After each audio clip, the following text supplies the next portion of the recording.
The meeting, and I welcome all our guests and visitors in the gallery. First, I'd like to acknowledge the traditional owners and the custodians of Townsville, the Walgaruka of Gurrumbil Borough and Yumbanan, and the Bindal people, and pay our respect to their cultures, their ancestors and their elders, past and present, and all future generations. Now I'd like to go into prayer, and this will be delivered today by Barry Cox from the Uniting Church. Welcome, Barry. Thank you. I will apologise that I'm not horse sour. He was unavailable. I will not apologise that I haven't had a haircut because I'm off to Tasmania on the weekend and I'm growing my own beanie. So, just have to put up with the long hair at the moment. Let us pray. God of earth, sea and sky, we come today asking for your blessing upon this tiny speck of land, within this vast cosmos of your creation. This land we stand on, we make homes on, we build businesses on, we have fun on, we die on.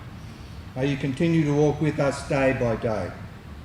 We also ask a blessing upon the Mayor and the Council members and the many committees that play their part in the governance and administration of our city.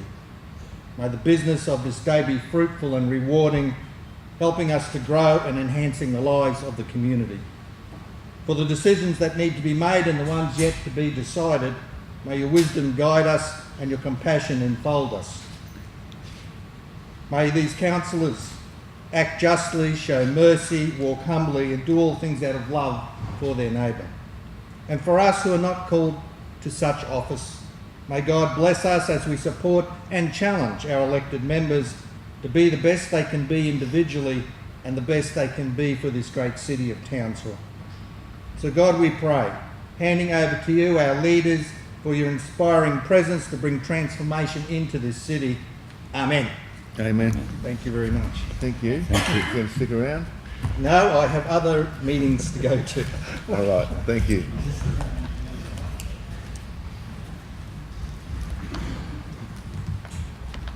We now go into apologies and any leave of absence. Any apologies? Just Councillor. Yeah, moved by Councillor Mayor Jenny Hill. Moved by Councillor Greenie. Seconded by Councillor Russ Cook. All in favour? Against? Carried. Any other leave of absence? Councillor Margie Ryder.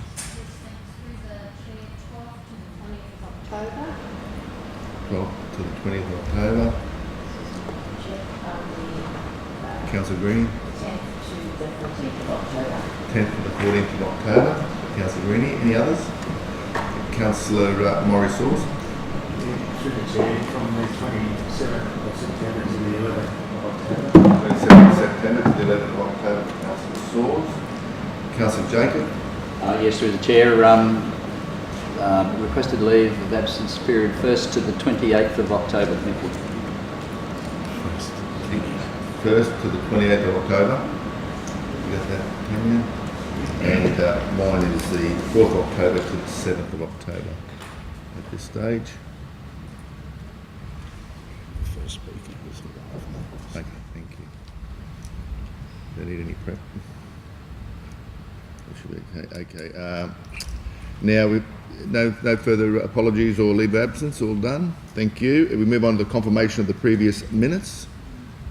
Can I have a mover to accept those as true and correct? Councillor Molokino, seconded. Councillor Greenie, all in favour? Carried. Against? Unanimous. Thank you. The disclosure of interest by the statement by the Chief Legal Officer. Thank you, Graham. Through the chair. There have been recent changes to the local government legislation as part of Operation Belcara that could affect an individual councillor's involvement in today's discussion. These changes are now live and introduce new obligations for councillors regarding how they manage personal interests in any council matters that may arise, including before a matter is considered at a formal council meeting. Councillors must consider if they have a personal interest, that is a material personal interest, a real or a perceived conflict of interest in any item being considered at today's session.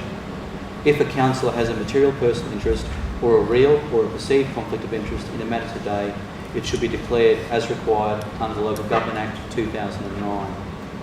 if a councillor at a meeting reasonably believes or reasonably suspects that another councillor has a material personal interest or a real or a perceived conflict of interest in a matter to be discussed at today's meeting, and that councillor has not informed the meeting about that interest, the councillor must advise the chairperson of their concern as soon as practicable about their belief or suspicion and the facts and circumstances that form the basis for that belief or suspicion. Thank you. Now we go on to disclosures of interest by councillors. Any disclosure? I've got item 8 and 18 for Team Hill to disclose first. That's a perceived conflict of interest. 8 and 18, for those that can see the agenda, they're identical items, and we'll talk about them in planning. You got those, Tanya? Any other? Paul, you got? Sorry, those two items, yes. Councillor Jacob. Yeah, Councillor Paul Jacob. Which item was that? 8 and 18. Oh, we've got you on the 8. Yeah, 8 and 18. You 8 and 18, and you've got There's another one. item 2. Item 2, sorry. And what was that conflict? I received hospitality from one of the submitters. So I'll be leaving the chamber. Okay, so material. Thank you. Any other conflicts of interest to be noted? Okay, thank you. Any correspondence, CEO? No correspondence, acting matter. Thank you. Any petitions from councillors? No petitions. Deputations? No deputations. Notices of motion? No notices of motion. Okay, we're going to presentations. I'll hand over to the CEO in relation to the 4 presentations. Thank you, Mayor. The first presentation is Andrew Cox, the Chief Executive Officer of Invasive Species Council, and Bev Job, I hope I've got that right, Bev, of the Townsville-based Crazy Ant Community Task Force Coordinator. Welcome. Welcome, yeah, thank you. Take it away. Thank you, Les. Thank you, Mike. And thanks to the Council for the invitation to present. So, as I mentioned, I'm from the Invasive Species Council, the CEO, Andrew Cox, and Bev Job, the Townsville Community Task Force Coordinator for yellow crazy ants. So I want to talk to you about yellow crazy ants. It's actually a serious problem. It's one of the world's worst invasive species. And I just want to talk to you about how yellow crazy ants are in the Townsville area and where we are, and maybe how we should be addressing this issue. Do I point somewhere? I think it's at the computer. The space bar. There you go. Okay, just probably for those who aren't familiar, yellow crazy ants, I mentioned they're highly invasive, but they're also very damaging. They impact on the natural environment because one of the problems about the yellow crazy ants is they form these highly cooperative nests. The nets, because the nests cooperate so much, they form these super colonies, so they can get to very high densities. And because they're at high densities, the ants pretty much feed heavily on all the surrounding areas, and therefore the native insects, lizards, birds get overwhelmed by the ants. And very soon, all you're left with is largely just yellow crazy ants. The forest becomes silent. And so they have heavy impact on native biodiversity, the heavy impact on agriculture because the ants feed on a lot of the lerps and sap-sucking insects and harvest them. So we're finding where yellow crazy ants are already in the Cairns area.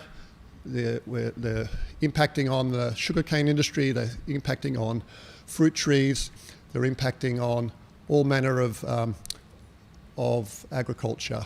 So they're a serious loss to production infrastructure. They're attracted to electrical circuits, and so that's a serious problem because they short the circuitry. They get inside people's houses. They can undermine tree roots because of these high densities. For tourism, it's a serious problem. Not just for tourism, just for people, because this is a picture here of a pet dog which has been scalded by the ants that spray acid. They don't sting, but they spray acid, and that's one of the things which is of concern. They're called crazy ants because they walk around sort of like an erratic move, and so they look like they're crazy. But because they form these colonies and they get very high densities, they become a very major amenity issue for people in backyards. Your pets will be attacked, your birds and your birds' nests, the nesting areas, and even your children will be overrun by these ants. Right, what have we got? Now, this is not a native to Australia. They've come from Southeast Asia, and they have only arrived in Queensland in about 30 different infestations. They were originally treated by the Queensland government, and now we've got just a small number of infestations, but the state government withdrew its support in 2012 when they stopped all funding, and what we were left with is a large infestation in Cairns, 3 or 4 smaller ones in Townsville, a large one in Brisbane, and another one at Harvey Bay, and now we just found another one at the Whitsundays. So there's not very many in Queensland, and they're also at Christmas Island and in Island Land, but otherwise no other parts of Australia has these there. So we've got a chance to actually rid Australia of them if we can get them out of Queensland. So I'll just go through the 4 sites. Actually, I'll just go through some of the impacts already of the sites are in around Townsville area. So this is an area where the ants are already found. Bev might just help me here with...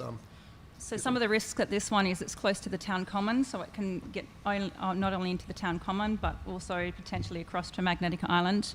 There's also a pallet construction business inside this infestation zone, so it could be shipped to anywhere in Australia, including parts of Townsville and other regions, so that's quite a high risk.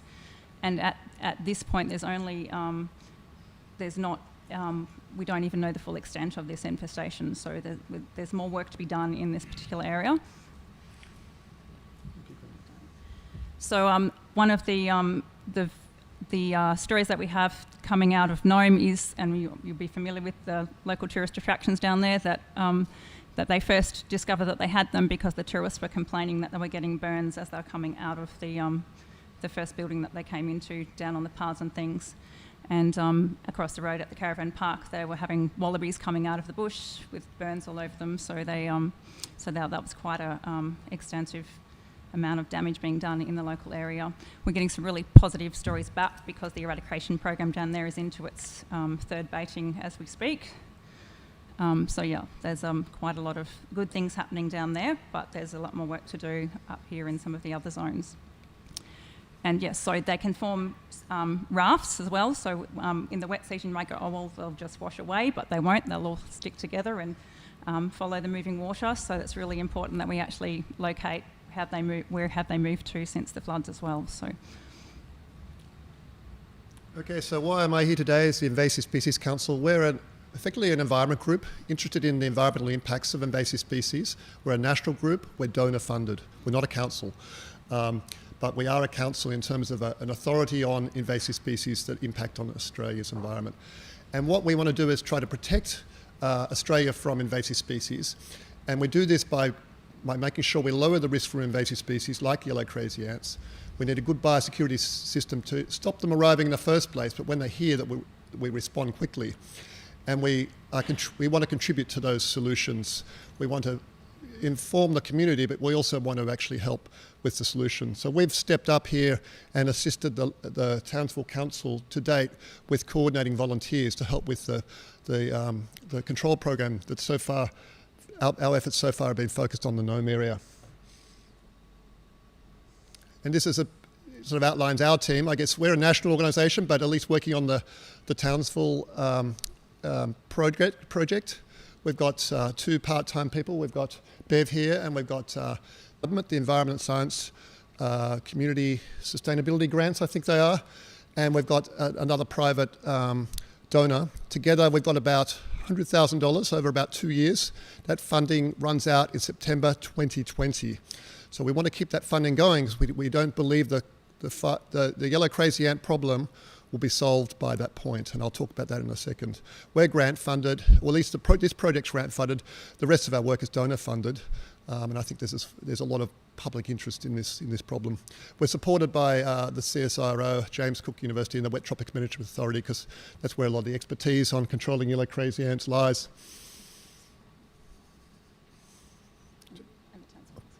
And I should just make sure that the Townsville Council's acknowledged they're leading the eradication efforts in this area. We're supporting them, and we're really grateful so far for the efforts over since you first found the ants, and we want to keep working with you. Now, one important concept, I think, around understanding where we are with this ant is the invasion curve. This is a common tool to help understand the invasion process of species that arrive in an area. They establish, and if you look at the bottom axis over time, on the left-hand axis, the area infested, over time the area spreads, of course, as it reaches the extent of their range. The modelling shows for yellow crazy ants that it's highly favourable to all of the tropical areas and the north of Australia. So stretching all the way down from probably Lismore in even closer to Sydney, all the way up through most of eastern Queensland, across Northern Territory, it is favourable for yellow crazy ants. Now what this diagram shows, I guess, is where we're up to with the yellow crazy ant invasion of Queensland. We're actually quite close to the left-hand side. It's arrived, but it's still in the early stages. And if you look at those, the columns above the curve, they're different, I guess, responses to that. By far the best approach is prevention. If you stop it getting here in the first place, all of that investment will actually avoid those damages. And the estimates of the return are of the order of, for every dollar you invest in prevention, you might save $100, but it's probably more, it's some estimates are up $1,000 or even $10,000. And obviously, as you get over to the right-hand side, as the invasion spreads to the whole area, those costs are yearly. So a short-term investment in prevention or early action, a one-off cost, stops long-term costs and damage. So with the yellow crazy ant, we're still in the eradication phase because it is still technically feasible to eradicate the yellow crazy ants with the current tools we have, but the further you get towards the containment strategy, the eradication costs just start growing. And to give you a feel of, I guess, of how much an eradication of an ant costs, the red fire ant infestation in southeast Queensland around Brisbane, they've 15 years into that, they've spent about $400 million so far. The area is about 400,000 hectares, so it's a very large area. The infestation we're talking about here in the Townsville area is probably between 100 and 150 hectares, so it's much smaller. But for comparisons also with the Cairns infestation, it covers about 1,000 hectares, and the Wet Tropics Authority is spending about $6 million a year on that, and they've got about another 10 years to go. So as it gets bigger, it gets more complicated, it gets harder, it takes longer to eradicate. So the earlier we can be on the left-hand side in stopping it spreading, the more success we get. There will be a point where the yellow crazy ants will cover so much area that the costs become insurmountable, and you'll just have to live with it and bear the costs every year, which can't be ignored, the costs to agriculture, human amenity, and to the environment. So I've just mentioned the Cairns infestation. This was some modelling done by Monash University to show what would happen if the eradication program stopped. And you can see that red area is where, after a number of, I think it's about 20 years, where the ants would move to and where the impacts would start to manifest themselves. At the moment, I mentioned it's only about 1,000 hectares, but very quickly, because they move by the colony is budding naturally, but also because of human assisted movement, those will inevitably spread, and the impacts will spread. And so they've confirmed that the acting early, you get a cost-benefit ratio of 178 to 1. If you take out the environmental impacts, 16 to 1 is the cost-benefit of acting early. And that's a one-off cost for in perpetual damage savings.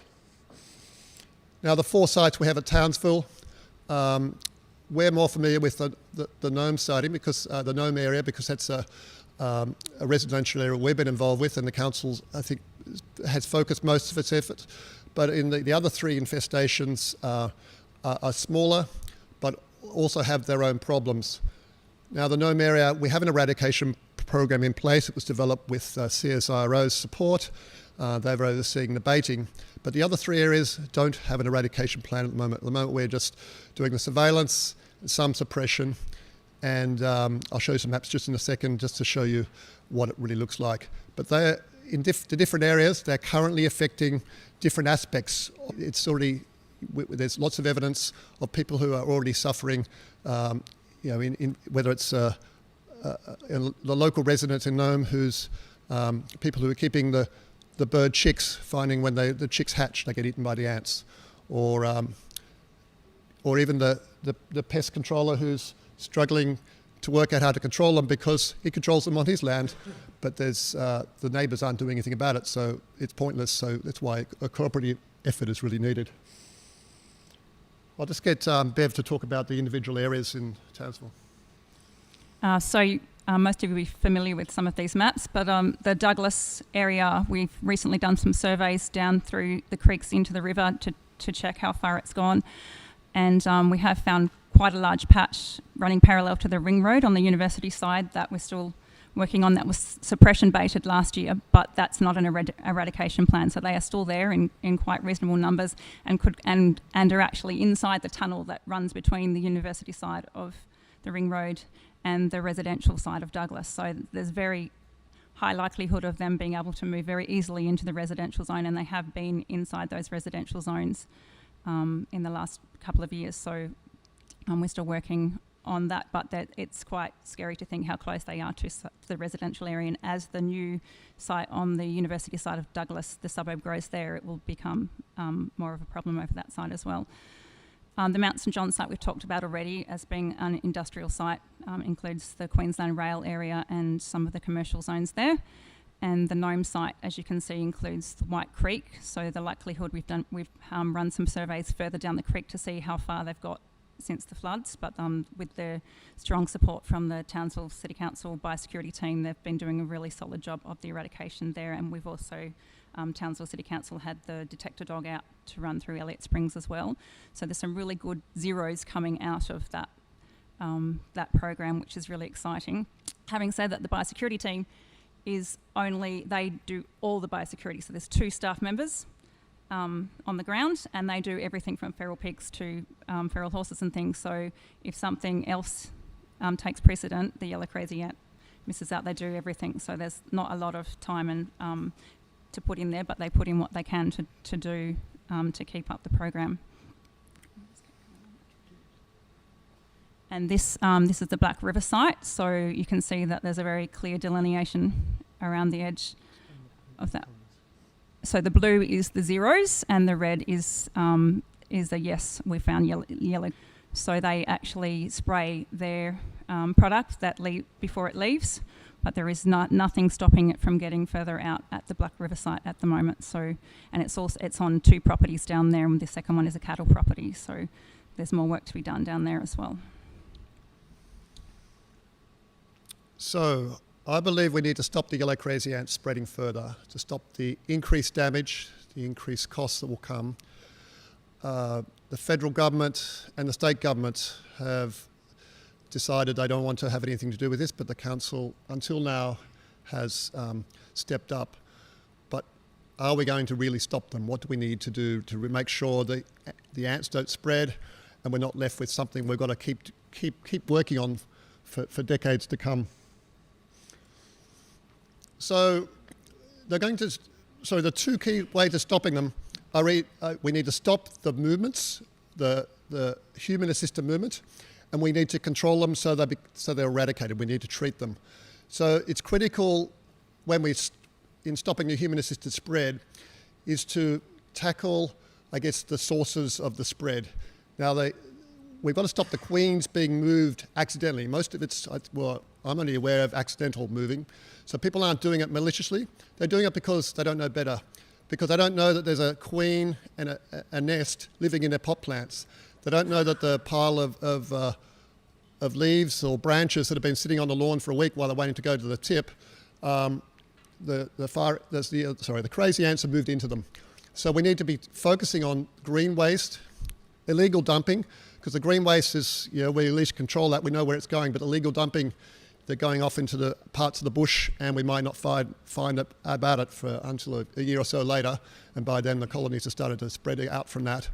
Movement of soil, mulch, pot plants, fruit and vegetable harvest. So even the cane farmers, if they have them in their property, there's a big risk. We need to get them on board so that they're monitoring and they're not assisting the spread. So we certainly know with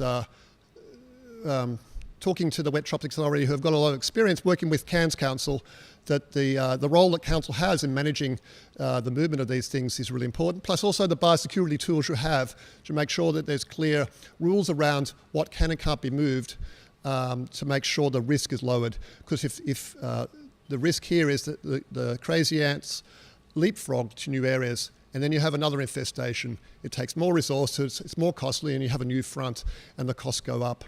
We need to make sure there's wide where you should take your waste are following the rules closely, because the risk is too great. Community education. I'll hand it over to Bev just quickly because she's in charge of that. So you may, I know I saw Margie at an event already this year, so we've been attending some events in the community, getting more information out there. We have a number of interactive activities and things so that people can build their awareness of what they do and don't want in their backyard regarding invasive species, including yellow crazy ants, and we show them actual samples, and the kids get out there being detectives and actually figuring out which sample is the yellow crazy ant so they know what they look like.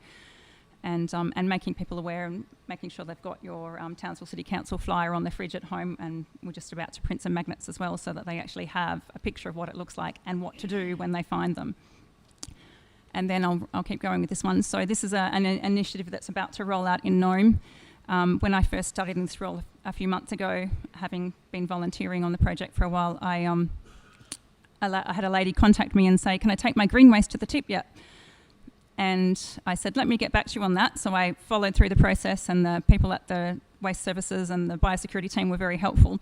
But what we realised was that there was a chink in the armour, because restrictions had been put on the Nome residents, but they weren't actually being checked at the waste site as to where the green waste was coming from and should it have actually been arriving here. So we've implemented a program so that we can actually do field surveys, because we are getting zeros down in Nome now. We can actually support residents to start moving their green waste if we have done the field surveys on it and done the additional treatment, so that it's actually only being moved when it's safe to do so. Okay, so what do we need to do to eradicate all of the yellow crazy ants from the entire Townsville City Council area? Well, I guess first of all, we need to make sure we know exactly the full extent of all of the areas, and that there's no other areas hidden away that are slowly building up, the delimitation. For most of the areas, I think we're fairly confident, but certainly after the floods, they do raft, and they may have spread downstream, so we need to be constantly checking downstream particularly. We need to make sure the community is keeping their eyes out.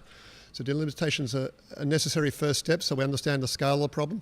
We need an eradication plan. I mentioned we already have it in place for Nome, but we needed the plan for the other areas, because we really want to understand, well, how big is this challenge, and how much money do we need?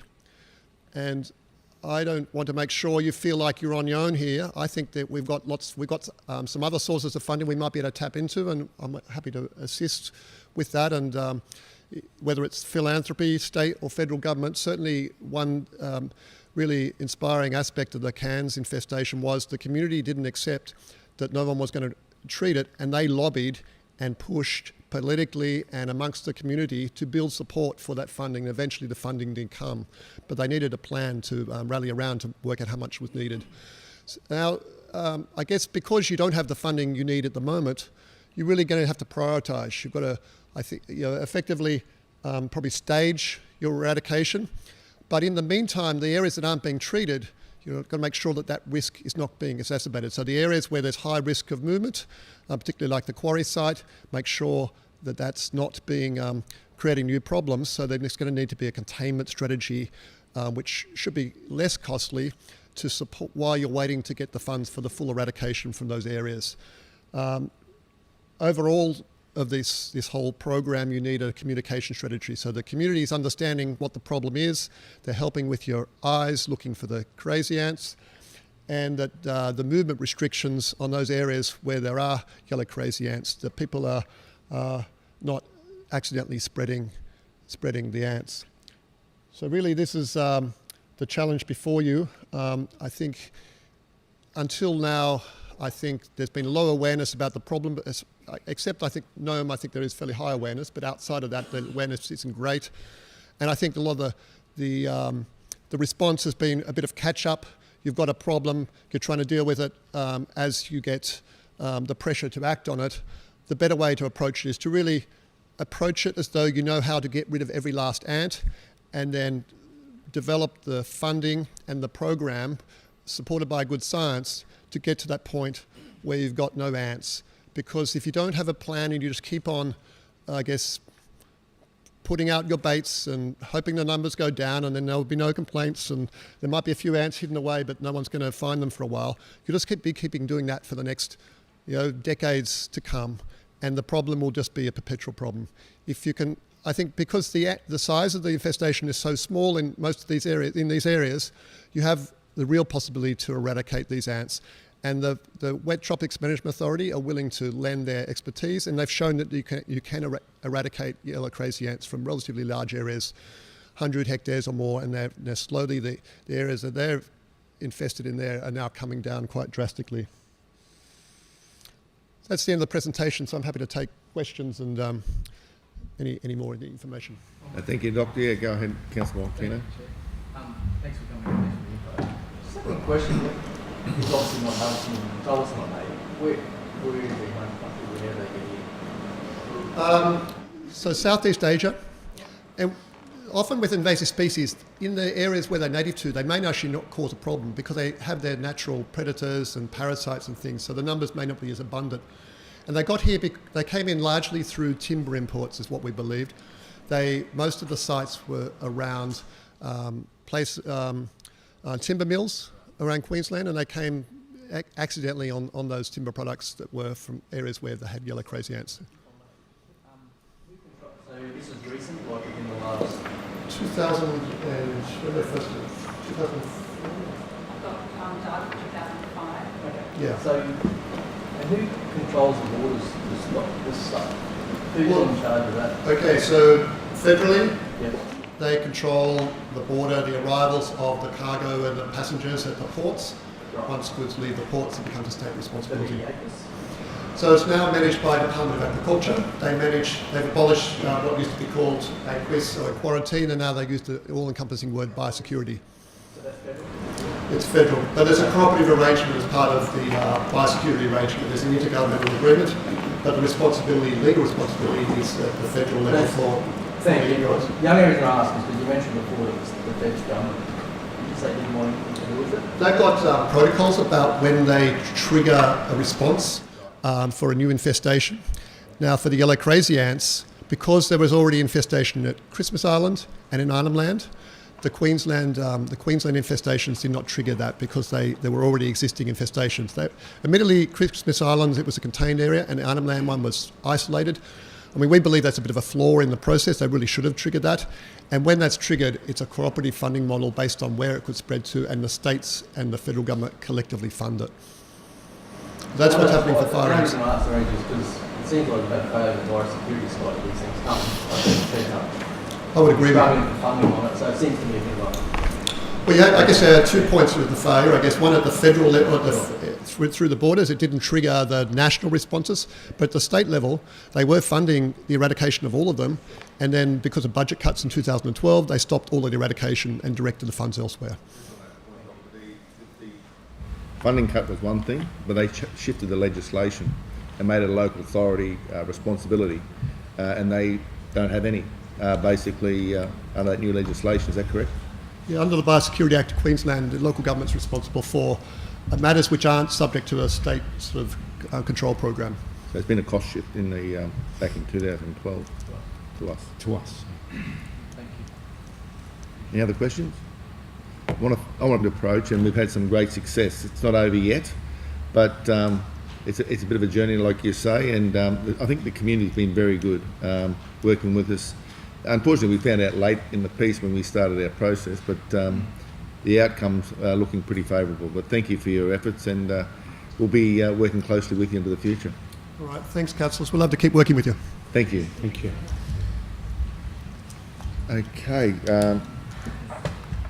Chief Executive, the next one is recovery Update on the natural environment. This is the third of our recovery committee updates. Greg Bruce. Thanks, Greg.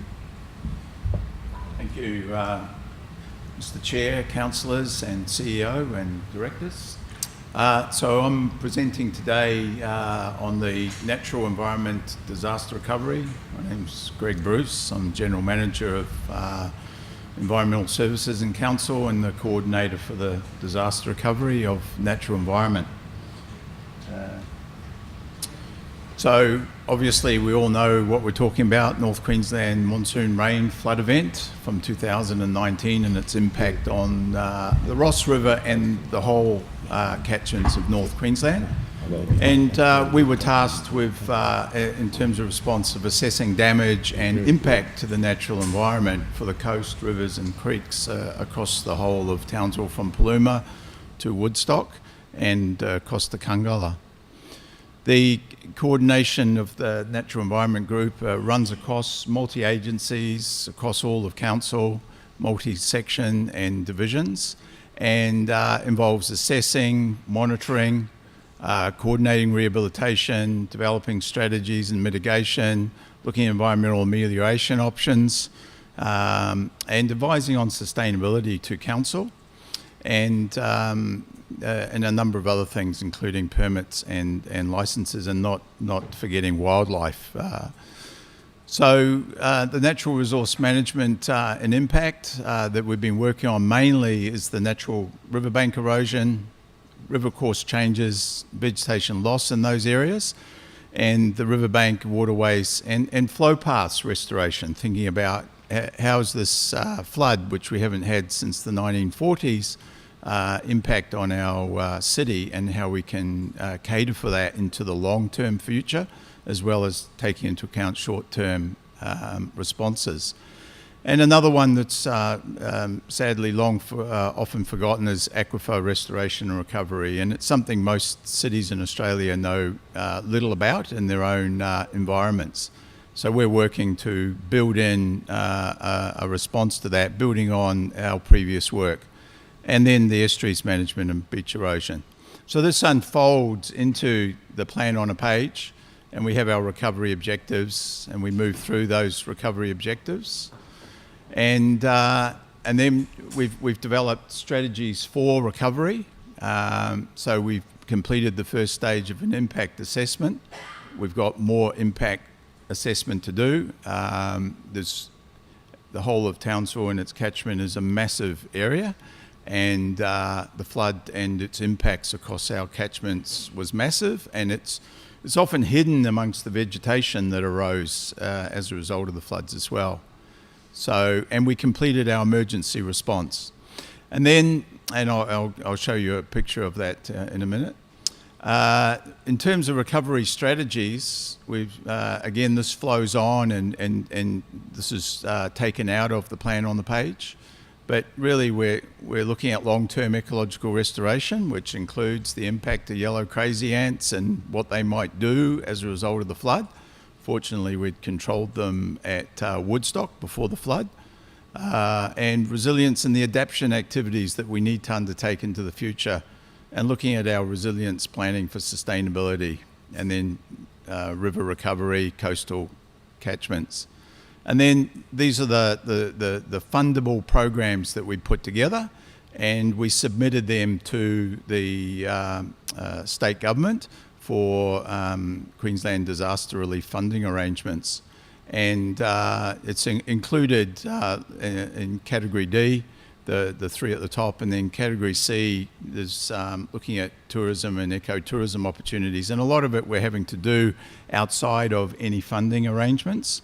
And work into business as usual as a council and a community. And we have submitted for an Amplify sustainability program, which builds on our business as usual funding this year. And we have developed that, everything I've just talked about, into a plan of a 1 to 2 year recovery. And I'm going to go through some examples now of coastal esplanade and beach assessment recovery. Rose Bay was heavily impacted by the flood, and a significant erosion occurred from the wave sets that came in, plus overland flow from stormwater. And we've done the first part, working with Civil Works and CMO and Fleet, and developed the initial response from our business as usual funding that we had available. But importantly, we were able to leverage and maximise that outcome by obtaining sand from the port. And we ended up incorporating the sand from the port in our funding application. Unfortunately, at this stage, we weren't successful in that component of being able to leverage.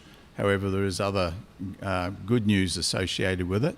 So we've done the first step. It's only the first step. It's a very basic recovery of the beach, but at least we have resilience for the next cyclone season. The other important one to demonstrate today is Nellie Bay recovery and restoration. Been an ongoing erosion issue as a result of the harbour and the harbour wall and the beach eroding into the harbour. And this has all been reported in the media and very popular on Magnetic Island, as Councillor Greenie would know. And but there was significant erosion, and we needed to do works whilst building resilience. Unfortunately, we didn't have, and have only just recently got the final approvals to build the groin there. That groin is really important in relationship to being able to progress this project and to be able to commence really restoration works at Nellie Bay. So, So that's a map showing the integrative solution we have, because as many people will know, the creek no longer goes onto the beach, despite best efforts of many to keep it that way. It now flows into the harbour. So, but we've been very clever in working out that we can move the sand, and we move the sediment basin process upstream of Sooning Street, and we created mini sediment basins to remove the either low volumes of sand coming through, or if there's slips up in the hills and very big wet seasons, big volumes of sand can move through. And we as a local government are required to take that sand and put it on the beach. We have been very busy with CMO and their Civil Works team. They've done an outstanding job of picking up that how the sand gets to the beach and done it with professionalism and safety. So this is them working on the beach at Nellie Bay, and I would like to commend CMO publicly for the work they did there. They have been exemplary in safety and working with the community when they've come down and asked what's happening. Of the size of the sandbags that are there are quite small, and they're really not a big impact next to the rock groin. They will make a significant. We believe that's going to now channelise the creek out there, and we've also got some machinery to be able to go into there and do work to be able to continue to keep the sand out at a lower reduced cost overall, but also we now have a groin to be able to put sand in big volumes from the Ross River, from the Gustav Creek. And this is a really great outcome for our city. It looks a small little thing, but for me, it's a major outcome of 20 years' work. So we're very happy. And then on to river and coastal works that we're still not fully funded for, but the river catchment things we're working on a delay. What we can do environmentally to hold water back in the hills through fire management and other things, how we can cost that, looking at flow paths, what happens in recreation spaces that got flooded, how we can build in water-sensitive urban design that our Creek to Coral team has been working on for a long time, and looking at groundwater infiltration and how we can enhance groundwater infiltration into, say, Mindom Drain, Mindom swales and other swales around the city where there's actually a very important groundwater interface.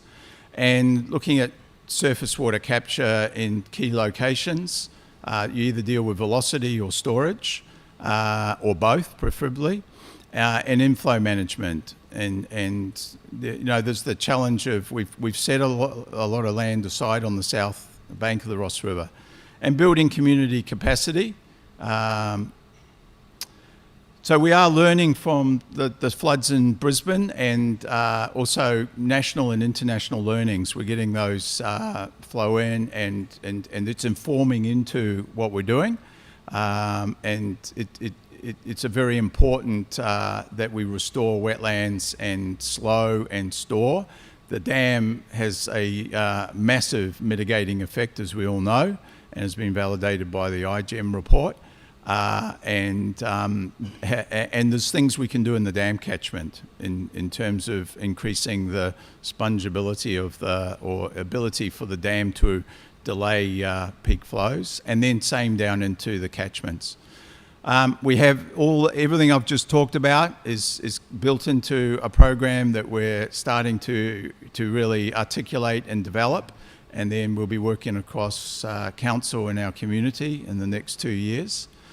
And it keys around the reduction of the flood hydrograph, and this is results from southern Queensland, where they planted trees and look at the way they manage catchments. And in example catchments, they're able to change the flood hydrograph, and that's a key aspect in mitigating for the community.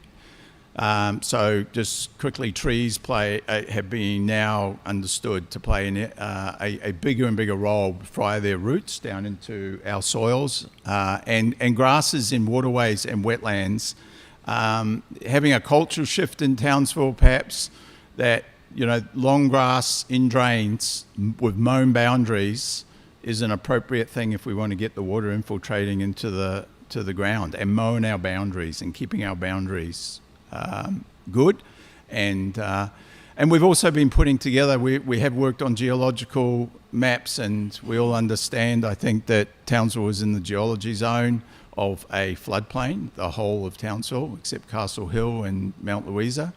And so we have to address these ideas, and we've gone back and reconstructed the maps, which actually start to fit together some of the flow paths that people have thought, well, why did it flow that way? And it's not that this is proof of anything, it just helps our understanding and our ability to work with planners and to plan into the future. And then we're getting into funding applications, and there's 33 million available. We're sharing it for environmental works and coastal works and riparian across the whole of that catchment. It has been divided up, and so there's urgent works, reconnaissance, and long-term works, and we are facing some challenges with how things are viewed in different areas, but there's good news in terms of we're negotiating funding outcomes. They're not been announced yet, but we're moving down the path, and we're looking at sort of funding allocations that are significant for the city, but we've got a lot more than this to go, because and I'll just quickly finish up by going through from the top of the Ross River down the catchment, the types of erosion we're looking at, and these areas will be subject to more detailed analysis in the reconnaissance phase, which we believe we're about to get funded for, at a reduced amount to what we expected or need. However, these areas of erosion, we've actually a long way to go. The other significant one is being able to, though they didn't let us take the sand from the port, which comes from the Ross River in the first place and is free and available, We have to look at that strategically, but we have got it from the Ross River. And if I can just finish with 19 seconds of blue water, so that Councillor Margie knows we haven't forgotten her. So this is some drone footage showing blue water and the types of flood damage that are down there, and you know, it's really about transformation of the river. You can see a lot of trees down, and how do we manage this environment? And there's probably not enough funding in the world to get solutions out there. It's a giant floodplain, so we have to start rethinking the way we're doing things. And so we believe we're building the expert story for landscape scale environmental restoration. Much like the yellow crazy ants, it's going to be bit by bit. We'll get the key parts, and we're also building in sustainability, climate change adaptation, and advice. And we've been activating our environmental products and services. Thank you. Good work, Greg. Thank you. Any questions? All good. Thanks, Greg. Thanks to your team. Thank you for the report. CEO, number 3. It's the planning services update. Paul Johnston. Thanks, Paul. Thank you, councillors. Good afternoon, and thanks for the opportunity to present today. My presentation's focusing on from the report that I presented at the September Planning and Development Committee meeting, which related to a planning services update. So this presentation's all about how we're setting the planning framework to facilitate economic development within the city from a town planning perspective. So I'm just going to focus on today, update on our city plan performance in terms of the planning scheme that regulates development in the city, how we as a section facilitating development through development applications and timeframes, and also initiatives to encourage development in the city. So the city plan's been enforced for around 5 years now. It was focused on evidence-based planning in terms we did a lot of studies to inform it at the time, and also an easy planning scheme to use and navigate for the community and the industry. Look to strike a balance between encouraging development and also protecting the things that we love about this city. And at the time, it was really about getting low-risk applications out of the planning system. So things that are, that have little impact on the community, and we don't need to see and regulate and increase red tape. We've also looked at protecting character houses in the city, and also more regulation of advertising devices from our previous planning schemes. And we've kept this document up to date, and so far done 16 planning scheme amendments to the document. This slide here tells the story of the new planning scheme and how it is really facilitating development. So what it shows that of all the applications that have come in, it's compared the assessment under the old scheme versus the new planning scheme. And what it's saying is that close to 50% of applications have a decrease in levels of assessment. So what's that saying? If it used to have to go through public notification, it now has to go through code assessment, or if it went through code assessment, it has to go through self-assessment, which means a decreased level of timeframes to get an approval, which means more certainty for the community and the developer. So it's a really great outcome, and it shows the success of the scheme in terms of getting applications out faster. So some good news stories around that, and I've just highlighted some of these when I talk about that 50%. What does that really mean? That's things like 142 duplex applications were approved through the certification rather than going through a lengthy planning approval process, or warehouse applications that are just for storage purposes. They can just get an approval through a certifier, and they still do the tick-offs in the planning scheme, but they get a quicker approval through that process. So, and you can start to see the savings that come about from those aspects when you just make those policy changes within the scheme. And things like reusing buildings, and I'll provide some of the examples shortly around when a business closes or changes, then you can reuse it for something else quite quickly without having gone through a lengthy approval. Or where you need to establish a new dwelling, or small-scale home businesses and rallies apartments, we've all reduced that level of assessment around those. So all up, just with those examples that are provided, that say the industry in the last 5 years, 672 weeks in assessment timeframes, and over $500,000 in fees. And that's really important during these economic times, that we're pulling those levers for development. And here's some examples around what I'm talking about. These things go unnoticed, but when you go into a little bit more detail, you start to see, for example, Charters Towers Road, an old bank, and old closes up, and then we see an outcome associated with a coffee shop and a drive-through. If anyone's ever run a small or medium-sized business, in terms of doing these fit-outs and getting the approvals, you're at your lowest cash flow, and you need to make sure, it's a high risk for a business like this. This business was able to go to purchase the site, go from a bank to a cafe without any lengthy approvals from council. It was actually just a fit out of the building, and they were able to move in. So their risk was quite low. It was really about their cash flow to be able to refit the building, not getting concerned about how long it was going to take from council or whether I was going to get submissions. And a highly successful business. If you drive past it, you'd see it's sort of going quite well. Good coffee, yes, right. Things like, things change, and the hardware stores have changed with the different models that are provided. So a long-term Mitre 10 closed down on Charters Towers Road.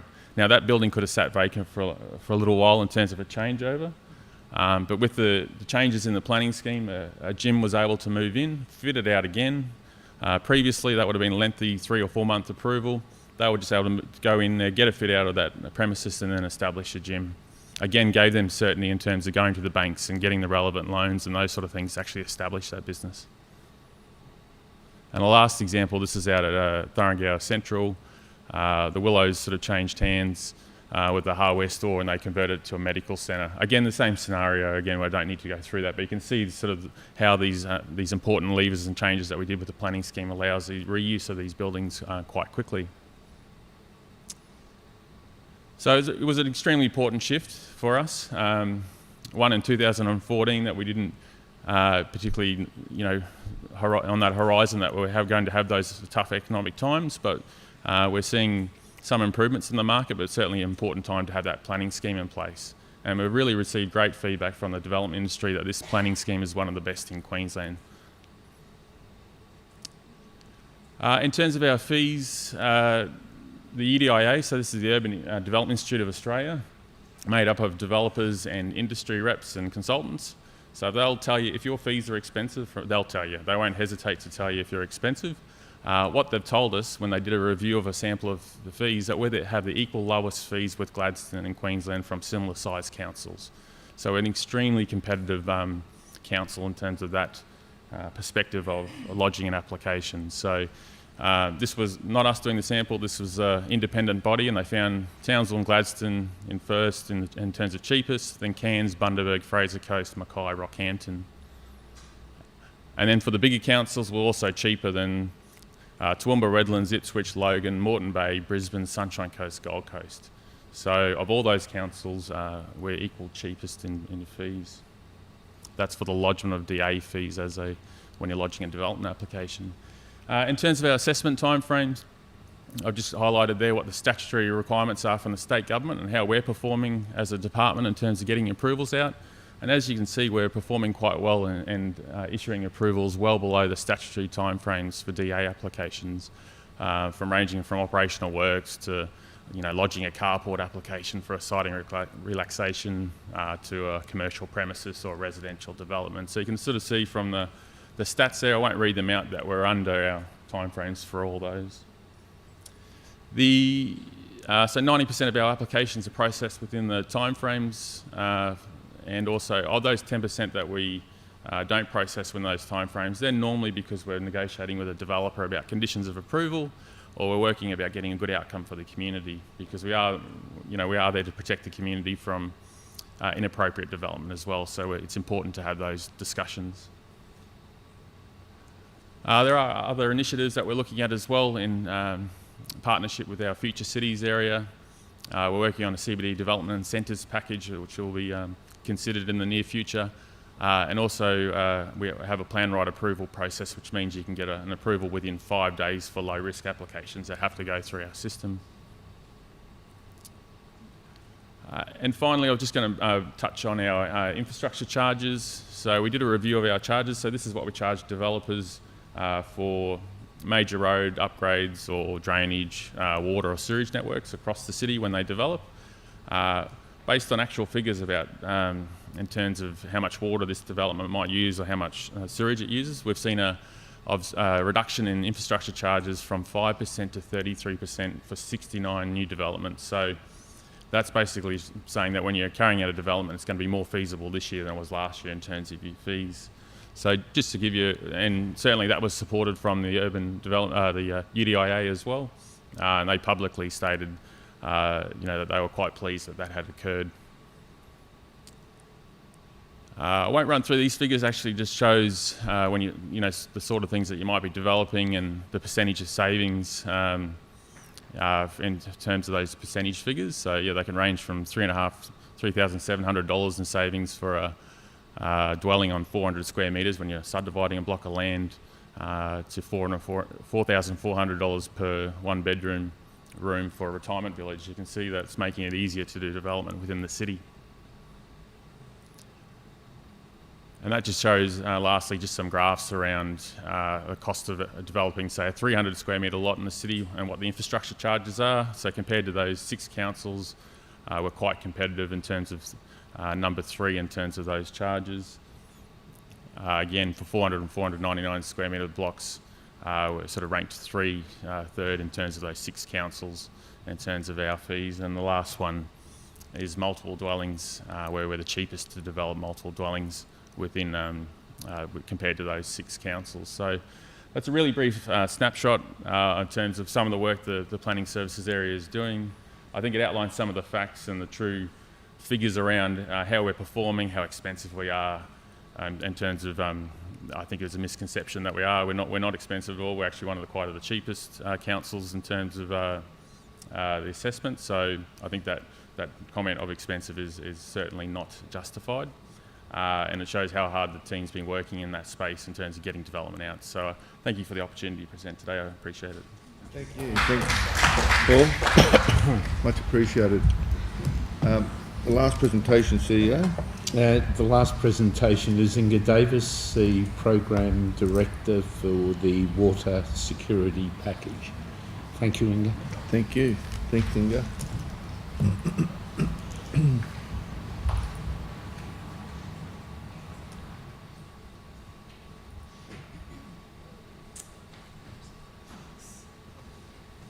Thank you, Deputy Mayor.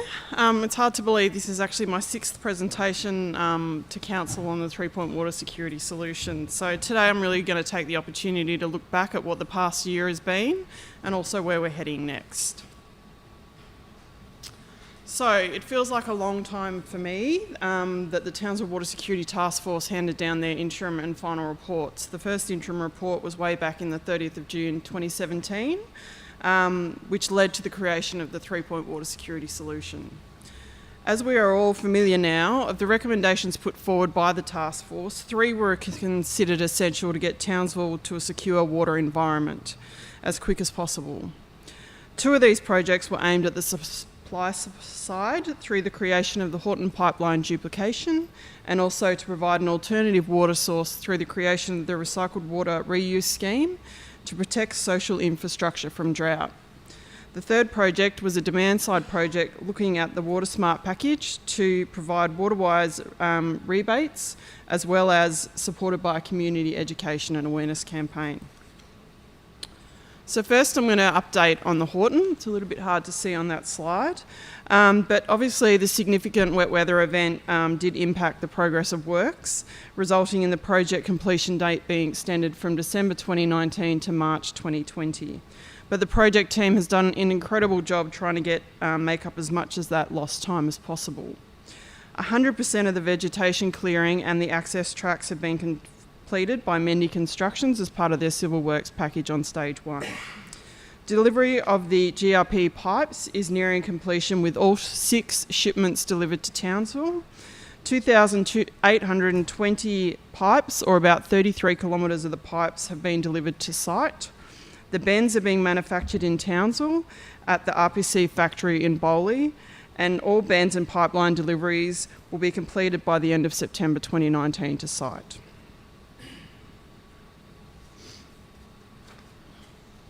DJ McCormack, who were appointed to do microtunnelling and pipe jacking under the Flinders Highway and Mount Isa Townsville rail line, have completed that and completed vacuum testing and grouting.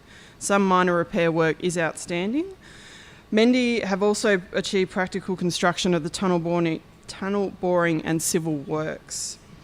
Importantly, the pipeline installation packages, there were 4 of them, being done by BMD, Civil Plus and NQ Excavations, are progressing well. As at the 19th of September, we had 16.026 kilometres of pipe installed in the ground. And excitingly, we anticipate reaching the 50% mark by the end of the month, later this week or early next week. More than 900 people and 150 businesses have directly or indirectly worked on this project. Breaking up the packages into work so that local businesses could benefit was always a goal of the project team, so it's great to see these numbers.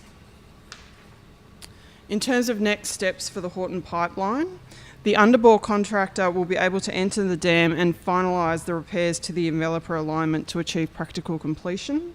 The pipeline installation packages will continue, with the remaining pipe to be in the ground by early 2020. All principally supplied pipe will be delivered by the end of September. The practical completion of the civil works packages by Mendy will be able to be undertaken following completion of their works. And as we have now received confirmation of funding from the federal government for stage 2 of the pipeline, the project team are currently finalising the revised upstream limit of works for a suitable connection to stage 2. Negotiations are progressing with the federal and state government in relation to the Stage 2 project, and Council is hopeful some preliminary work for Stage 2 can commence early in the new year. The Stage 1 pipeline installation packages will be isolated, tested and commissioned by March 2020. Next is our recycled water reuse scheme.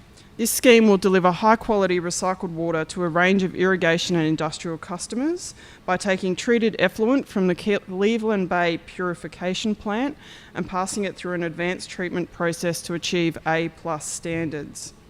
The scheme will produce 15 megalitres a day of recycled water, with the majority of the pipe work to be in the ground by early 2020.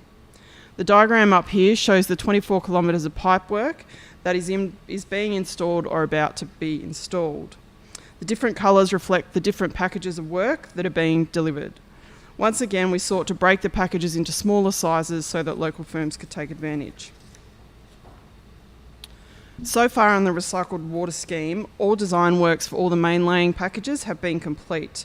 And as part of that design work, all relevant approvals have been submitted and received by state departments. Following on from the parallel negotiation process, approved by Council, Council approved Cleantech as the preferred supplier to build, own, operate and transfer the recycled water facility at the Cleveland Bay Purification Plant over a 25-year term. Council also endorsed a recycled water policy which sets out Council's objectives and responsibilities for the scheme. The first section of construction work awarded, which ran from the back of the Murray Sporting Complex through Annandale in a joint arrangement with the Southern Suburbs Rising Main. The construction of that is 95% complete. This was run by an RMS G&M joint venture and accounts for 4.2 kilometres of the southern suburbs and 4.8 kilometres of the pipe for the recycled water.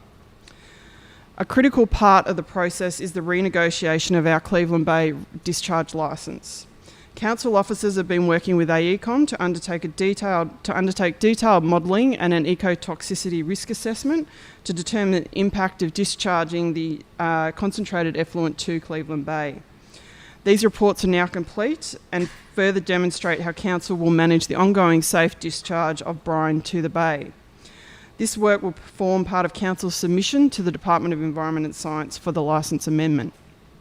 Council officers have also developed a pricing structure for the industrial and irrigation water that has been approved by Council. We have also developed a customer agreement, which we are now using to secure the participation and commitment of our customers. In terms of next steps for recycled water, we plan to award the contracts for separable portions 1 and 2, which will connect the recycled water to other stages of the network. Both of those will be shared trenching with the Southern Suburbs Rising Main. We will also be commencing the installation of the leg of main that will serve the new stadium and the Reed Park area, as well as the recycled water mains around the Murray complex. We'll also be separating the irrigation infrastructure from the potable water structure on some of the larger Water Murray sporting field tenants.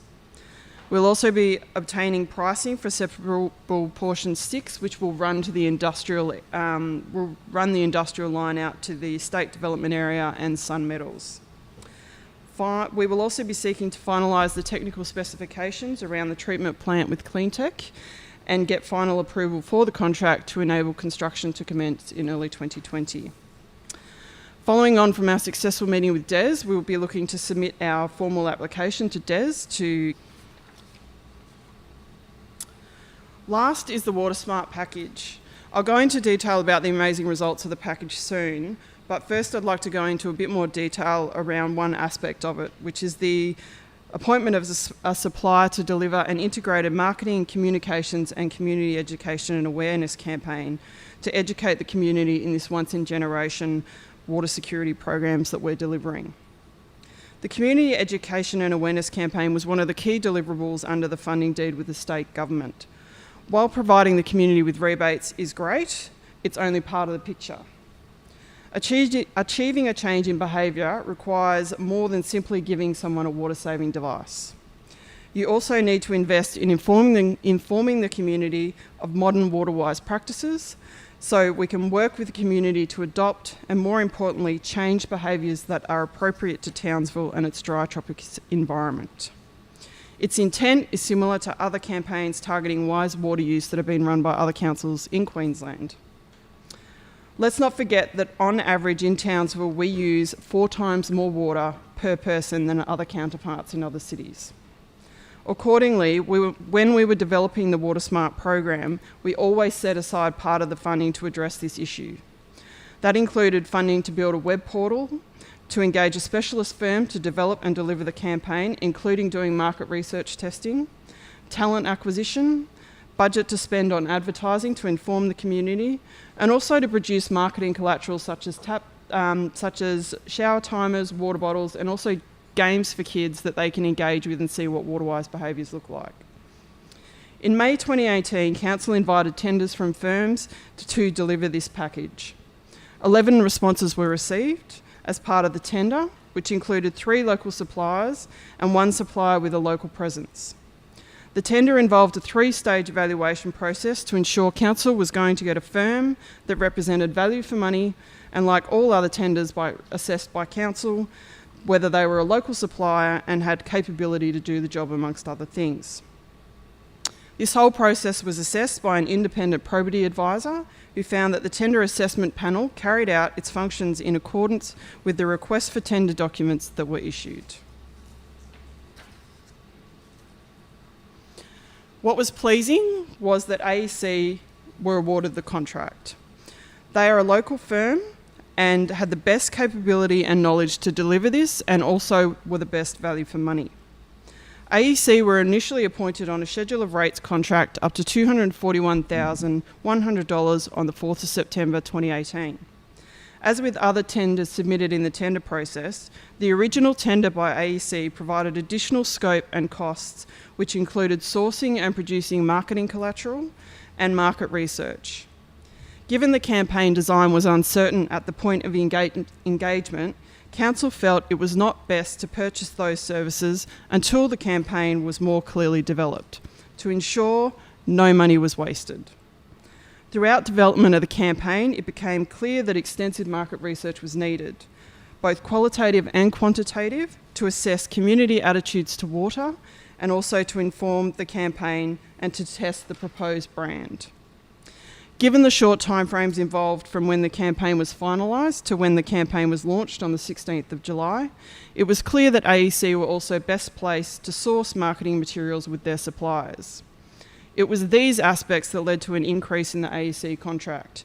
All of these elements were in the original scope of the tender they submitted. In addition, it was also decided in the development of an ordinary campaign, you would engage a specialist firm. That specialist firm would then engage talent for the campaign, as they are the ones who are organising shoot schedules and logistics with the talent. Given Council already had Jamie Jurity engaged for the campaign, it also made sense to transfer that contract to AEC so that they could actively manage time, logistics and shooting schedules. I would like to be clear that in transferring Jamie's contract, there was no increase in value to the amount Jamie Jurity will receive. I would like to now focus on some of the great work that AEC has done in delivering the campaign to date. The campaign from July right through until October will continue to focus on the rollout of the Water Smart package. As you will see in a minute, the take-up has been phenomenal. We have actually been able to reduce our advertising spend because the Water Smart package, since it's launched, has been running off word of mouth, which is fantastic. As part of the AEC work done to date, they have completed the following: detailed market and social research component for the campaign and education awareness, an economic impact study looking at the pipeline delivery, the Water Smart package icon brand development and key messaging, multiple press advertisements, magazine advertisements, digital advertisements in Townsville shopping centres, digital advertisement for the Cowboys home game. They've done digital billboards, some of which you can see up there on the screen, and big screen advertising. They've done radio promotion, multiple video shoots with Jamie Jurity and the Water Smart package suppliers and also the Water Smart team, including scripting and project direction. They've done digital social media advertising, promotional and informative content for the web portal. They've done promotional material, merchandise, fact sheets, promotional and event displays, and promotional photography. This has been supported by, in the first 4 weeks of the Water Smart, Council undertook a detailed targeted stakeholder engagement campaign from the 16th of July to the 11th of August. The team had direct contact with 1,126 people at 42 events and locations. That included being present at Australia Post offices, sporting events, markets, local shopping centres, and a retirement village, just to name a few. All of our library and customer service staff were trained in order to help people register for the package. So, as the Water Smart package nears completion, the next phase of the campaign will focus on working with the community to become a Water Smart city. There will be multiple components to this, which will include educational and fun videos, social media content and promotional materials with Townsville locals, suppliers, TCC and industry experts on key water saving tips. This will be designed to encourage awareness of water usage. This will include some of the footage we've already shot with Jamie Jurity and our suppliers. It will include advertising and social media with some key statistics from the Water Smart package outcomes. The water saving tips will focus on outdoor water usage, given that we know that 70 to 80% of the water usage is outdoors in Townsville. Key messages like water twice in the dry and never in the wet, check, identify and fix leaks in your irrigation, mulch your yard, which plants, and creating a water efficient garden, and also cover up the pool. In addition, there will be further information on the Horton pipeline as it nears completion and the recycled water reuse scheme. The campaign will include static billboards with key information on becoming a Water Smart city, promotional videos, social media content reviewing the Water Smart package. We'll get to meet some of the locals who've taken up the package, some of the good news stories, and also some of our Water Smart package suppliers and some of the impact it's had on their businesses. The campaign will be reviewed on an ongoing basis during the wet season and adjusted depending on if we get a good wet or not. Working with the community will continue from February 2020 onwards in stage 3 of the campaign and include press, digital adverts, billboards, fun TV commercials, social media, event and community displays. We are also looking at, with AEC, doing a short doco-style video looking at the success in Townsville and what it's doing and what it's achieved so far. So, as we know, the Water Smart package was announced way back in July 2017 with $10 million funding from the Queensland Government. Our goals in the program were to firstly, foster the adoption of water efficient behaviours and practices appropriate for Townsville dry tropics environment. Secondly, provide financial support to the community to increase the uptake of water saving methods and devices. And thirdly, provide economic opportunities for local businesses by entering into commercial supply arrangements to deliver products and services under the scheme. It's been nothing short of phenomenal. The community has embraced this package like we can't believe. Some of the numbers are on this slide. We are just shy of 19,000 households, and we may have clicked over that while I've been in this meeting, I didn't check, and that's in just over 8 weeks. That is just short of our target of 20,000 households, and in even better news, we actually think we're going to exceed our target because not every household is taking up the full amount. We always aimed for 80% of the program funds to go directly into the rebates and the garden support packages. That means more than $8 million is flowing into local business. Our website, incredibly, has been viewed more than 686,000 times at COB yesterday.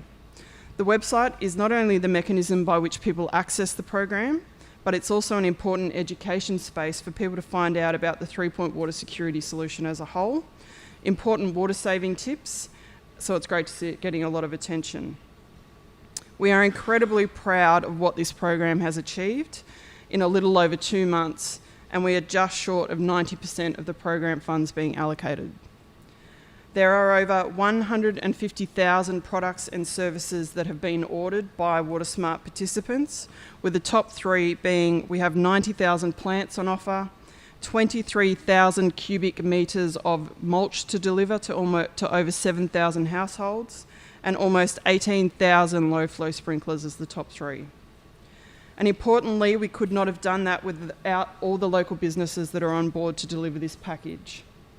I think it's important to outline that there are also dozens of other businesses which are benefiting indirectly by providing products and services to our suppliers. We have estimated that the package has created 100 direct and indirect jobs in Townsville. The no cash outlay option of the garden support package continues to be the most popular offering, with over 90% of the uptake. We are also getting really good uptake from the community entitled to social support services, with well over 5,000 households registered. The individual rebates, while only 10% of the orders coming through, still represent more than 3,000 water-saving devices in household water usage for those that take up the package. The legacy of this program cannot be forgotten. It is this, with the recycled water scheme, that will seek to reduce potable demand, which means council can avoid having to invest in significant capital infrastructure costs of having to build a new water treatment facility any time in the near future. This is a good thing for ratepayers, as it means they will save the community money. I'd like to finish by highlighting some of the good news stories from the package, which are represented by these images on the screen and make me feel really proud to be a Townsville person. The top 2 images were taken at the Endeavour Foundation. Endeavour Foundation is a great organisation with a vision to support people with an intellectual disability to live their best life, including by providing life skills learning. The Endeavour Foundation has been engaged by one of our suppliers, Mitre 10, to construct compost bins. Compost bins have been incredibly popular in the garden support package, with almost 8,000 of them on order. However, some of them are obviously quite big and bulky, so freighting them and transporting them here is a time-consuming and expensive process. So Addison's Mitre 10 contacted their headquarters in Melbourne and requested them to come up unconstructed, so that they can take up a lot less space. They've then engaged the services of Endeavour Foundation to construct them here in Townsville and to deliver them to Mitre 10 as required. This means Mitre 10 saves on freight, items can get here quicker, Endeavour Foundation gets to provide life skills to some amazing people, and WaterSmart customers get their compost bins quicker. The image on the bottom left is a bee double arriving at Mitre 10 last week, loaded with 660 worm farms. I show this image to demonstrate the indirect impacts of the WaterSmart package, whereby transport companies are also benefiting from the work associated with delivering products to Townsville. The last 2, which are a little bit hard to read there, but I'll read out. These are 2 bits of feedback we have received from some of the customers that have been involved in the WaterSmart package. I find this incredibly overwhelming, not only because these people are taking up the package, but they're also taking the time to write to us and thank us. Hello, I would like to congratulate TCC for the wonderful incentive of the Waterwise campaign. I'm so grateful for the garden supplies that I've been entitled to, and I look forward to getting them and using them in my garden. I am very impressed with the worm farm that I have ordered. It will make such a big positive difference on my plants, as well as recycling my veggie scraps. Please pass on my sincere thanks to the project managers as well as other workers from TCC who have done a great job putting this together. Thank you. The second one says, "Good morning. I've now received all of my WaterSmart package.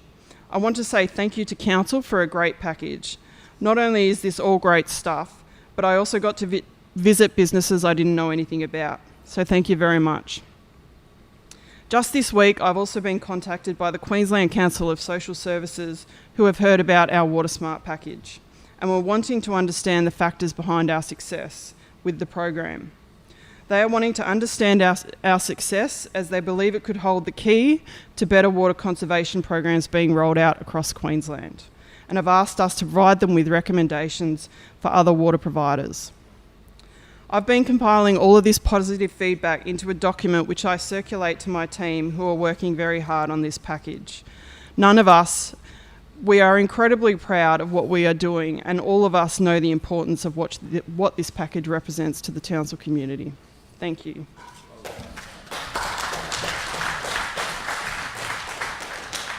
Any questions, councillors? Councillor Colin Doyle. No questions, just comments. Thank you. I'd like to thank CEO and staff.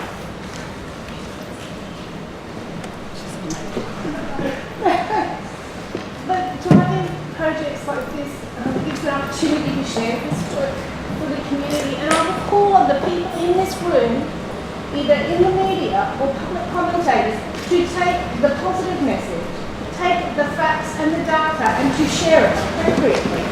Instead of passing on hearsay, here we have the project manager giving you the data and telling you the story. So please take it, share it and do with it what is appropriate. Thank you very much, Councillor Doyle. Any other comments from council? Look, I'd just like to say on behalf of the Mayor and the whole team that we've been impressed on the speed of the uptake. Not only that, we've been impressed with the package, the great work that you've done with a team that's an Australian first. And we've had this feedback nationally and on a state level of the good work this package, because it picks up the people on the lower socio-economic scale. It's all inclusion, everybody gets a fair go. It's been snapped up very quickly. Over 686,000 hits, that's 3.5 hits per person that lives in the city. So that tells me they're engaged. You've done it, you've engaged well. 150,000 products and services. 23,000 cubic metres of mulch. That's in itself is a recycling process of green waste. To see worm farms, a recycling of green waste, kitchen waste, and to engage people with a disability that wants some value in their life, it ticks all the boxes. So we've done the quadruple bottom line, we've engaged the community, we're getting great environmental outcomes, we're educating the community, we've got young people involved. What more can we do? We just go out there and tell the good story. Like Councillor Doyle just said, we are going to continually tell the positive story. We'll always get people that are negative and they want to cherry pick an item here and there, or get on social media and bang on because they want to be relevant in society when they're not, being a positive influencer. Keep up the good work. Don't be dejected by that. And you've got a team of councillors that will back you all the way. Thank you. Mark? Yes, CEO. Can I make a point? To all present, this was Inga's 6th presentation. I have been fascinated by the fact that this one has drawn so much interest. The other 5 have been on our website. The data that sits within this has been gained progressively. All the information has been available. And the media have been present during the previous 5 presentations. I don't know if it was the media that are at this meeting. Can I make the point that these presentations have always presented the facts as they've been through the project? And the program director for this project has been responsible for those. So the facts that you've seen in these ones are cumulative, but I would like people to go back because in fact hard copies were made available and those should exist somewhere in the offices. And I think it's an important statement to make that today's presentation is because it's 1 year since the first presentation that Inga did as a commitment to keep the councillors and the community aware of this probably the most important project in the history of the council. It is vital to understand that it was always meant to be a 3-point water security package. It is because of the quality of the work that's been done by Scott Moorhead, Inga and the entire organisation in delivering all 3 stages of this package that will secure the long-term future for water to a community that had gone through nigh on 7 years of drought. This was continued through a flood event as well, which disrupted the community, and you saw the presentation from Greg Bruce, which again points to the quality and quantum of work that has been delivered by this organisation across our entire local government area. It is difficult for me not to try and represent the facts that this organisation, and this package is one of them, has in many instances presented itself not just as normal business as usual, but as best practice. Everyone knows the fight that we had to fight for stage 2 of the pipeline. Can I make the point that within the report that was presented to the federal government, one of the most important items that was stated in that report was that the way that this organisation delivered stage 1 was exemplary and best practice, in particular based around the number of jobs that it created, and that it was staged specifically by the project team to ensure that local businesses benefited from this. So the project, like all our projects, not only is predicated by the importance of the specificity of the individual project, but it is a matrix across all the projects to support the economic development, the creation of jobs, and the pillars that this council established some 3 years ago. I support Inga.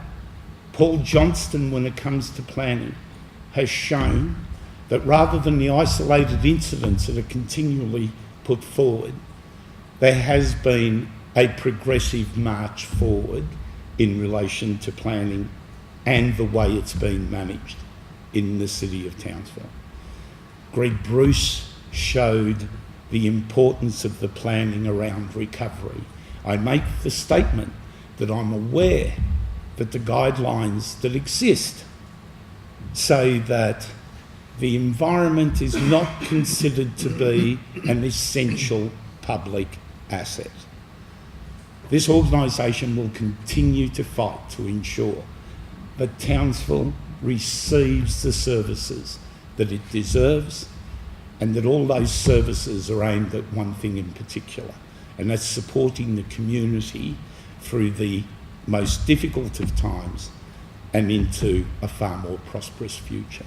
Thank you. Thank you, CEO. Well said. Hear, hear. Congratulations again to the team. Thank you. Councillor Doyle. If I could, I think it's sometimes forgotten that the people in this room, so the people that sit at this table and the staff that support the organisation are all members of the Townsville community. We are Townsville as well. And I think it's unfortunate that people anywhere would think that you would work contrary to your own community's benefits. So I just wanted to make the point that people sometimes forget we're all Townsvillians here. Thank you, Councillor Doyle.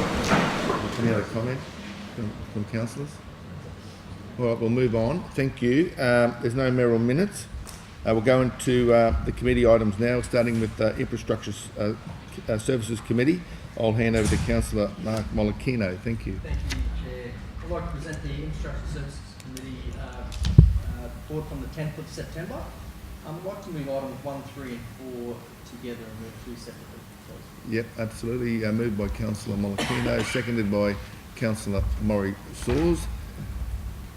Anybody wish to speak to any of those items? Anybody wish to speak against? There's no further comment. I'll put it to the councillors. Those for the motion to move past these items? Against? Carried unanimously. Councillor Molokino, item 2. I'd like to move item 2 separately. Thank you.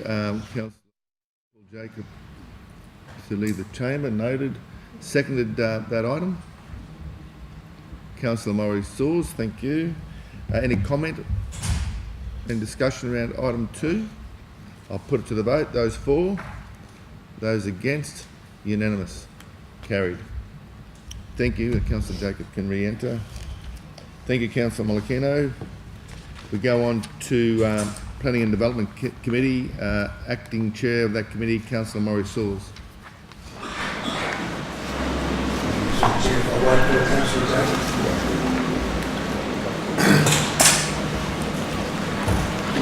Through the Chair, I'd present the Planning Development Committee held on the 10th of September at 11 a.m.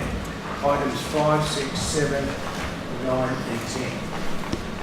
Item 8 to be reviewed with item 18 later in the agenda. Thank you, Councillor Saws. Can I have a seconder for those? Councillor Emery Green, seconded. Any comment, discussion around those items? I'll put it to the team. Those for? Against? Carried unanimously. And now we go to, now, please note that item 8 is now moved later into item 18. Thank you, Councillor Saws. Going on to Community and Cultural Development Committee, Councillor Colleen Doyle. Chair, I wish to present the Community and Cultural Development Report for Wednesday, the 11th of September 2019. Items 11 and 12 contained within pages 36 and 37. Thank you, Councillor Doyle. Do we have a seconder? Councillor Margie Ryan, second that. Any discussion around those 2 items? Very short. No. Very short committee, but I'm sure it was very informative and very important. No comment around those 2. I'll put it to the vote. Those for? Against? Carried unanimously. Thank you, Councillor Doyle.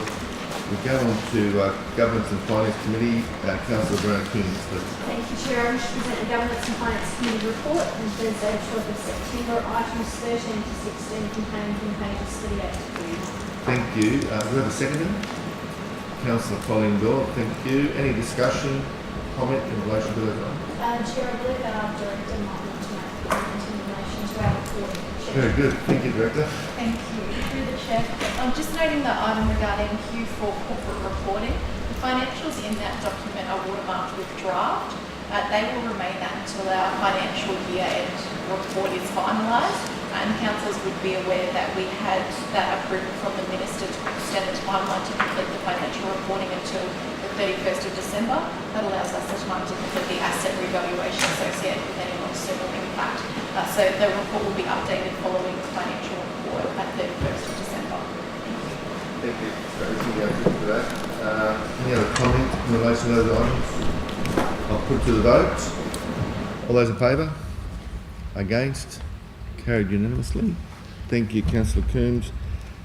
Now we go on to Officers' Report, item 17. who's going to speak that? We've got a Infrastructure and operations.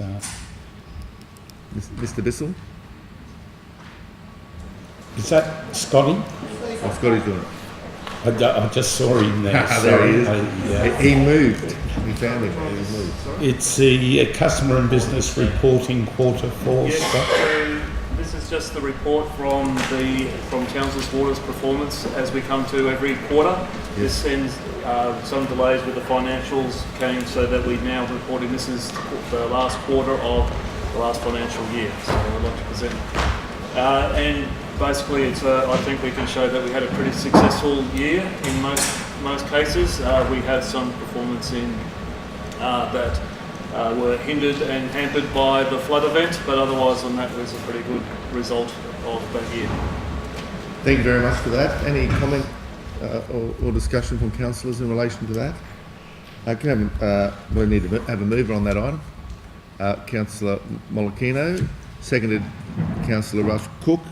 I'll put it to the vote, seeing there's no further discussion. All those in favour? Against? Unanimous? We move on to item 18. CEO, who do you wish to speak to this? Ebba Boutron. Ebba Boutron, Director, or man looking after recovery. To PDC a couple of weeks ago. Yes. At that time, we had our chief legal officer provide us some advice in relation to the potential conflict of interest that may occur. So Yep. I might actually defer to him to provide some more information and that will allow council to interpret the Thank you, Chief Legal Officer. Through the Chair, just for the benefit of councillors, a submission was received by a partner of a firm from one of Team Jenny Hill donors. So having received a submission from a donor strictly under the Belcara requirements, that would lead potentially to a perceived conflict of interest affecting the entire team. That's just the way the new legislation works. So the suggestion to the Chair is that this would be one of those new matters that we've had. There's a majority conflict that would require the matter to be, as a matter of the Belcara changes, delegated to the CEO for decision. Happy to take any questions. So this correct me if I'm wrong. This is all because we've got a third party. A third party submitter has donated to Team Jenny Hill. They've lodged a submission that's sufficient to give them an interest that technically gives the team a majority conflict of interest as well. Then edge of the works. Okay, thank you for that. So due to that, CEO. Is there a way that we can highlight this to the general public, that under these new legislations, and how hamstrung councillors are in this? Well, just on that point, Councillor Greenie, we have to be very careful what we say because this is now going to be referred to the CEO, and we go and talk about this item any further. But in relation to the frustration, we feel as councillors, the elected representative of the people of Townsville, where we want to have input to a lot of these decision makings, we don't have any control over the legislation being passed by state, and I feel your frustration. And we have raised this on several fronts. And I've heard from a couple of you councillors throughout the week that we want to have a say on how we shape our city. Yes, we are frustrated with the Belcara legislation. As we can hear, as we just heard from the Chief Legal Officer, this is the thin edge of the wedge. So I don't want to discuss the actual item because of the legal ramifications, but I have heard just all loud and clear that we are frustrated that we can't have input to how we shape our foreshore or the city moving forward. And we have got other issues, but keeping in mind it's only minor on some of these compared to the amount of applications that go through this council and the work that we've done to progress applications. It tends to fall over at the final stages where other parties have taken to court and challenged some of those approvals. So we just have to leave it there. It has been noted several times that we are frustrated, but can we just look at item 18 in relation to that recommendation that I need a move in a second in relation to this. Yes, absolutely, Councillor Jacob. Is it possible that we could just send this one example? I know the amount of things that go through council. There's a very small percentage like this, but could we actually highlight something to the government that this could be more of a problem for councils in the future? Yes. This particular item?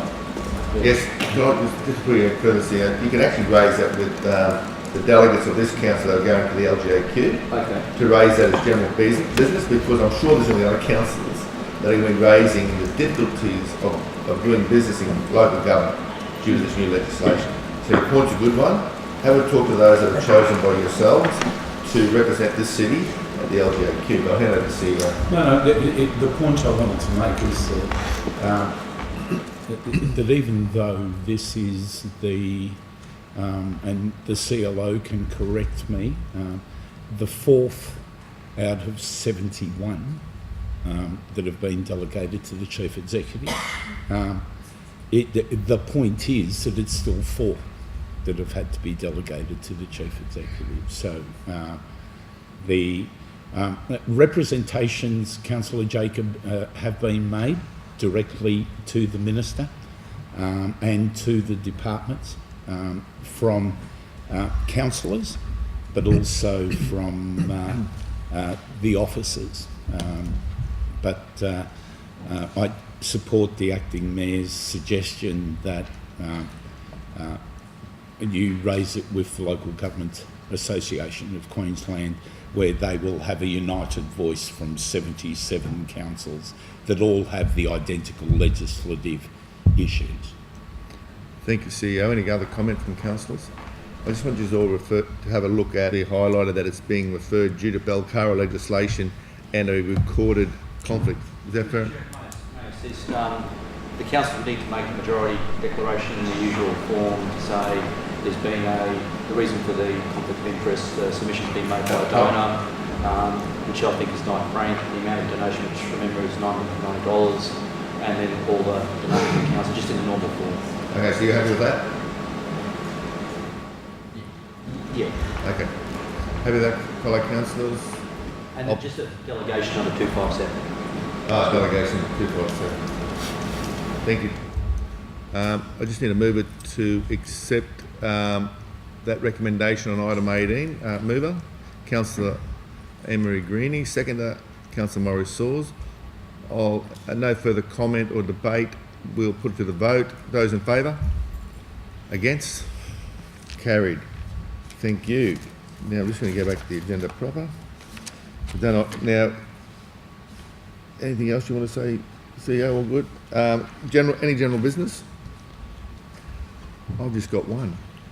Just a late item. It just that came. Nothing serious. Nothing serious. I've got one as well. It's all the. Yes. Okay. The first one is Nick Mitchell, young fella from Townsville, about 16 years of age, from Oak Valley. Was here at the grammar school. Very good up and coming rugby union player.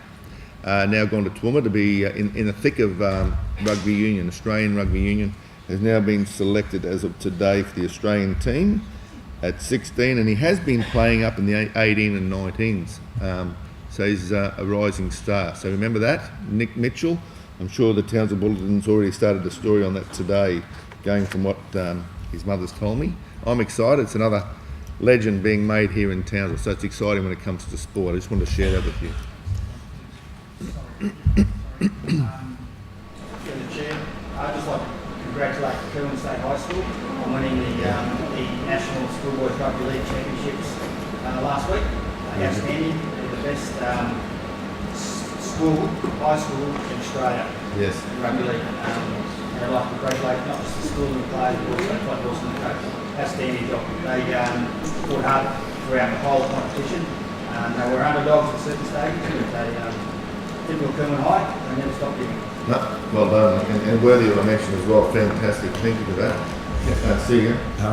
Just bringing one matter up in general business. It's actually an invite for yourself, Deputy Mayor, to attend a trade mission later in October. You may want to present this to council. Yes. In allowing for the fact that we would need to verify the details, but have it through council for approval. So just to explain to council what it is. It's an invite by just to get the right naming, we've had trouble before. It's the Australian New Zealand Trade Mission to China.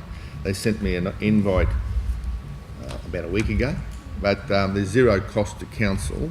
as a keynote speaker. Now, I did one a couple of years ago as a One Belt, One Road and Silk Road Logistics Forum. This is a follow-on from that, very similar. My only issue is, first, it's got to be relevant to what we as a council do when we're chasing investment and